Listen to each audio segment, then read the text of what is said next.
আসসালামু আলাইকুম, welcome to my new blog. কেমন আছেন সবাই? আশা করি সবাই ভালো আছেন।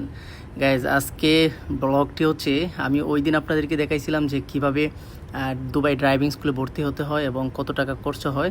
তো এরপরের ধাপ হচ্ছে আপনার প্রথমে আই টেস্ট দিতে হবে। তো আমি আজকে যাচ্ছি আই টেস্ট দেওয়ার জন্য, যেটা হচ্ছে ইডিআই ড্রাইভিং ইনস্টিটিউটে মেন অফিসে। সেখানে আপনি ড্রাইভিংয়ের জন্য আই টেস্টটা বাহির থেকেও করতে পারবেন, তবে আপনার এক্সট্রা প্রায় 150 দিরহামের মতো কমতে হবে। আর এই 150 দিরহাম যদি আপনি বাঁচাতে চান তাহলে আপনার মেইন যে হেড অফিস ইডিআই সেখানে যেতে হবে। টেস্টের জন্য এখানেও আই টেস্ট করা যায়, তবে 140 দিরহাম লাগবে। আমার যদি এই টাকাটা যদি না বাঁচাইতে হয় তাহলে আমার যেতে হবে ইডিআই যে হেড অফিস আছে সেখানে।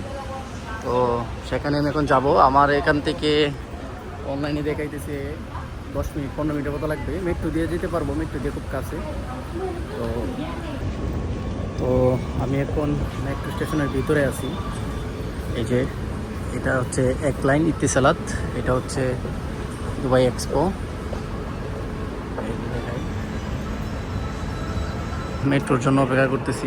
এটা হচ্ছে মেট্রো ইত্তিসালাত। আমি এই আবু হায়ানের পরে তো মেট্রোর জন্য অপেক্ষা করতেছি। কিছুক্ষণের মধ্যে মেট্রো চলে আসলো। তো মেট্রোর ভিতরে ঢুকে পড়লাম। আর তো এইদিকে যাওয়ার সময় কিন্তু টার্মিনাল 1 পরে, তো যেটা আপনার এখান থেকে বিমান ফ্লাই করতেছে। আর এটা হচ্ছে দুবাই ফ্লাই ইমারত বিমান, যেটা যাচ্ছে। খুব সুন্দর লাগতেছে। যাই হোক, তো আমার চিন্তা হচ্ছে আসলে আই টেস্টে কী আসবে না আসবে সেটা নিয়ে চিন্তা।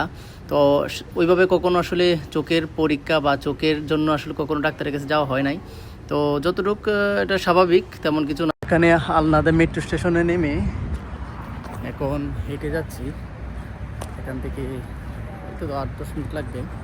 এই তো দেখা যাচ্ছে ইডিআই। আর এগুলো স্কুলের ওই যে সামনেই আইসা পড়ছি।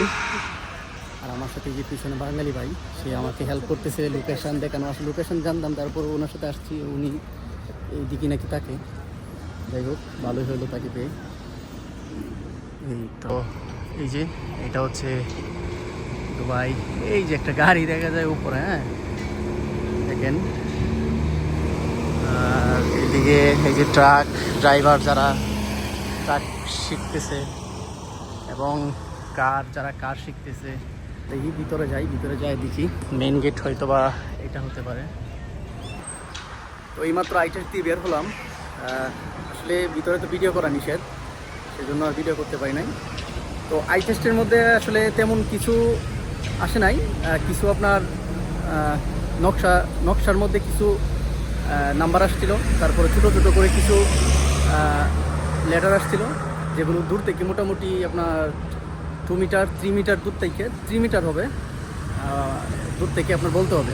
এক চোখে ধরে বলতে হয়, আবার আরেক চোখে ধরে বলতে হয় যে আসলে দুনো চোখে ঠিক আছে কিনা। তো আবার জিজ্ঞাসা করছিল যে আমি কি সানগ্লাস ইউজ করি কিনা। আমি তো সানগ্লাস ইউজ করি না। যদি সানগ্লাস ইউজ করতে হয় তাদের জন্য হয়তো বা আরেকটা অন্য কিছু হয়তো ব্যবস্থা করতো, বা তাদের সানগ্লাস পাওয়ার অনুযায়ী হয়তো বা নিতে হইতো। তো আমি যেহেতু সানগ্লাস নিই নাই, আমার সানগ্লাস লাগে না, সেই জন্য গাড়িগুলো দেখতেছেন বাস এবং কি ওই যে প্রাইভেট কার, প্রত্যেকটাই কিন্তু লাইসেন্সের জন্য ওরা ট্রায়াল দিতেছে। মুক টেস্ট এবং থিওরি টেস্টের আপডেট অবশ্যই জানাবো, এবং কিভাবে প্রিপারেশন নেবেন এবং কত নাম্বার পেলে পাস, এবং সম্পূর্ণ ডিটেলস আপনাদেরকে পরবর্তী ভিডিওতে অবশ্যই জানাবো। তো চ্যানেলটি সবাই সাবস্ক্রাইব করে পাশে থাকবেন এবং সবাই ভালো থাকবেন এবং সুস্থ থাকবেন। আল্লাহ হাফেজ, আসসালামু আলাইকুম।